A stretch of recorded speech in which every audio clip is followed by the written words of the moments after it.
Stories of Aeternum. The Lost.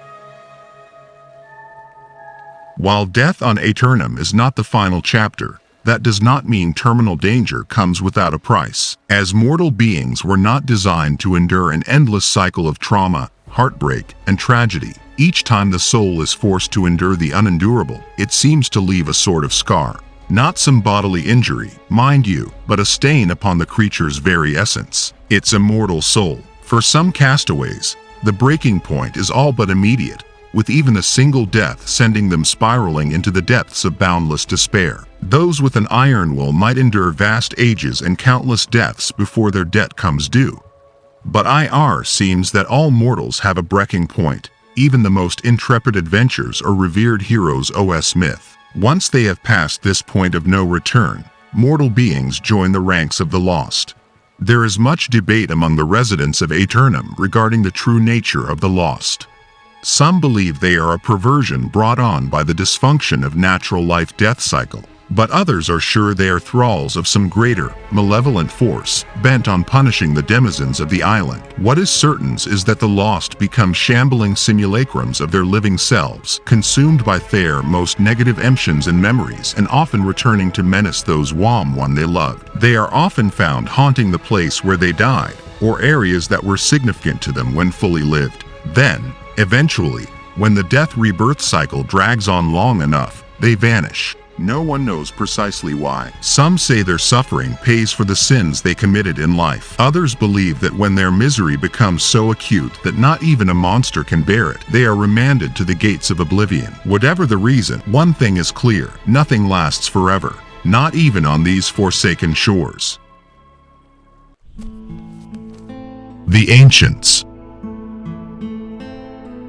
It is clear to any scholar that humans were not the first inhabitants of Aeternum. Someone or something was here before us. These beings and their mysteries adorn the walls of all the time lost ruins scattered about this place, a warning to those who would meddle with the supernatural forces that haunt Aeternum. Whatever claimed the lives of our forerunners undoubtedly still lures in the secret places this island, and we seek to master them at our own peril. The Ancients, as we have come to call them, clearly presided not only over a golden age of unparalleled prosperity, often uplifting cadres of chosen mortals to fuel their ascent. These civilizations left behind evidence of advanced societies and wondrous creations far beyond OU capacity. Unfortunately, by the time of living memory, they invariably lie in ruins, often haunted by legions of lost, corrupted, or other aberrations. One can only assume that their continued pursuit of even greater power eventually led to the cataclysmic events that culminated in their disappearance. Inexplicably, at some time in the past eons, they vanished, abandoning the scions of their mortal servants to the many horrors that haunt Aeternum's shores.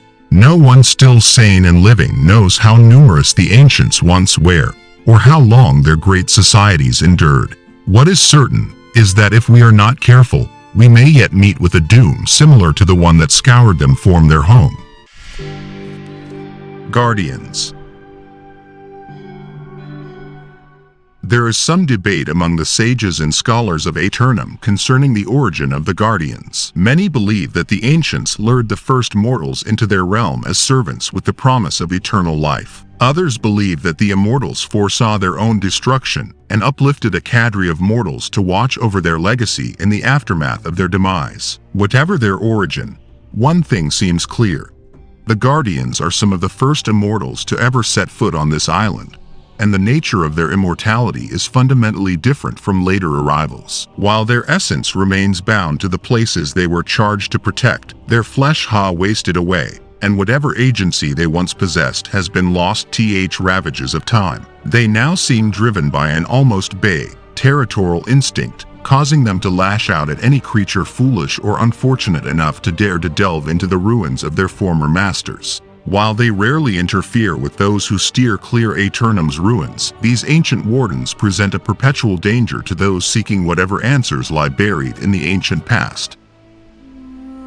The Angry Earth. Here on Aeternum, the squabbling realms and factions are not only ones with an agenda. Here in this strange place, the Earth also seeks to preserve its sovereignty. In times of great upheaval, when the land itself is in jeopardy, the Innsland will breathe life into the very ground. The entities that we have come to call the angry earth take many forms. Some are primordial forces of earth or flame or sky, quickened by the mysteries of this place with strange intelligence. Others resembles trees and plants made animate and caused to stalk the land like animals. Still others are strangely human in affect, but composed of the natural elements of the place of their creation.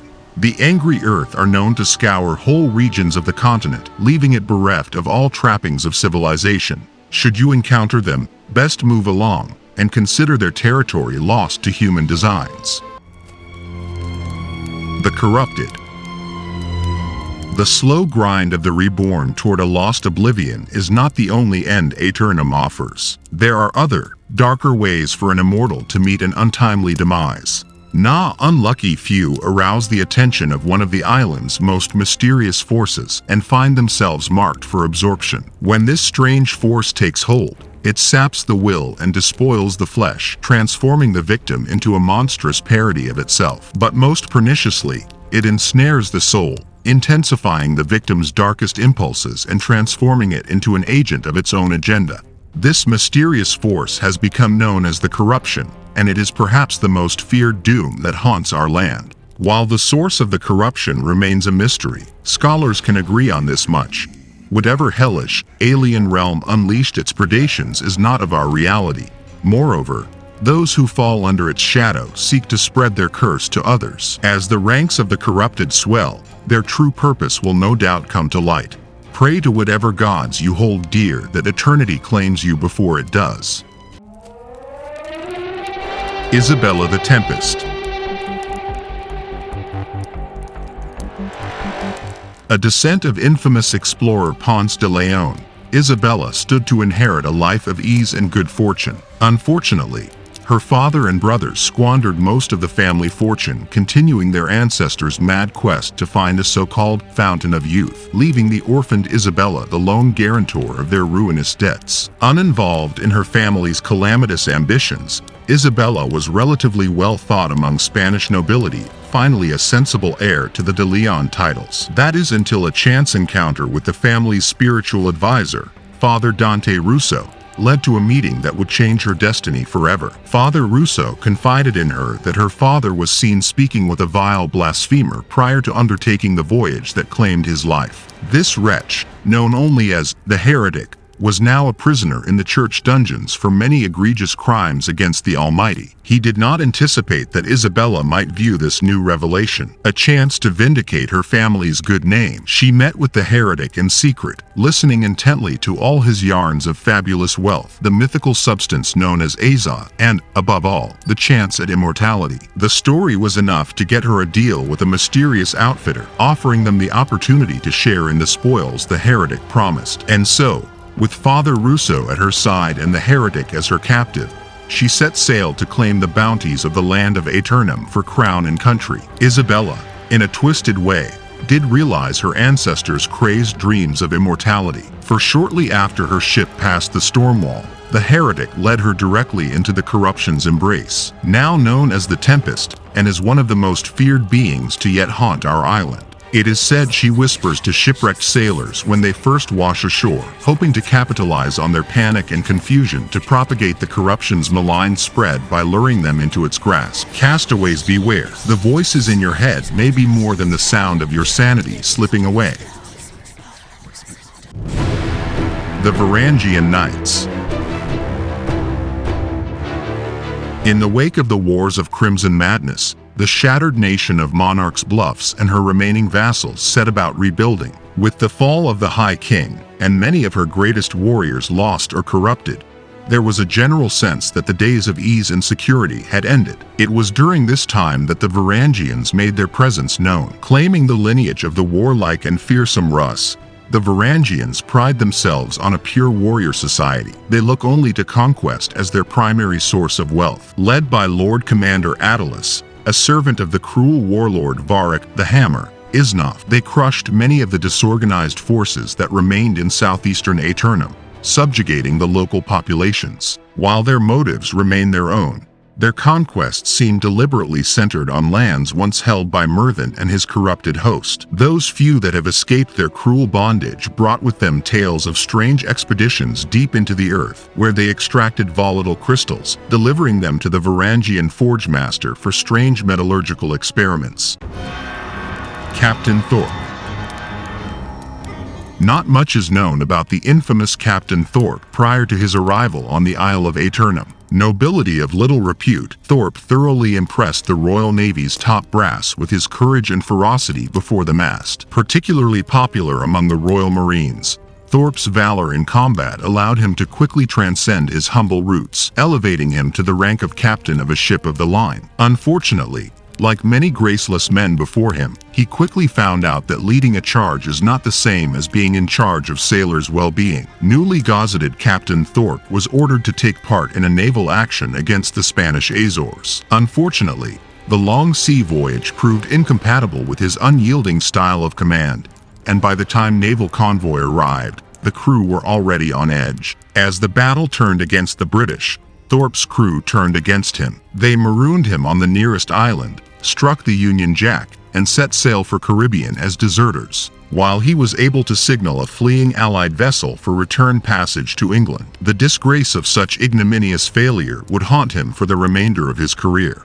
Years passed, and with none willing to take on an officer discharged under dishonorable conditions, Thorpe sank ever deeper into his pit of bitterness and rage. That is until an outfitter came calling, offering him another opportunity for command, so long as he was willing to undertake a voyage so reckless and stupid that no reputable officer would dare to consider it. With an opportunity for both staggering wealth and redemption before him, Captain Thorpe didn't think twice. Like most lured to the island by greed, Thorpe quickly found that the legends of Aeternum were at best half true. And while most fall to the force of corruption by misfortune or happenstance, it is said that his truly malevolent spirit brought him enthusiastically under its shadow. Thorpe was just the sort of man to gladly barter his very soul away to strange forces for a taste of absolute power. Now filled with uncanny power, Thorpe serves as the tip of the spear for the corruption's creeping spread. When fell creatures turn their attention to unspoiled areas of the island, it is likely he is at least partly to blame. Brimstone Sands. While the number of nations to rise and fall under the stewardship of the ancients remains unknown, we do know that one of the very first lies in the area we now know as Brimstone Sands. There, in a fertile crescent carved out of the desert by a rushing, bright river, one of the oldest and most magnificent ruins to grace this troubled land, the Great Pyramid of Akhet, still stands as a testament to the endurance of the human spirit, even in the absence of our ancient gods. Now known as New Corsica, this vibrant settlement has been built and rebuilt by many civilizations over countless generations.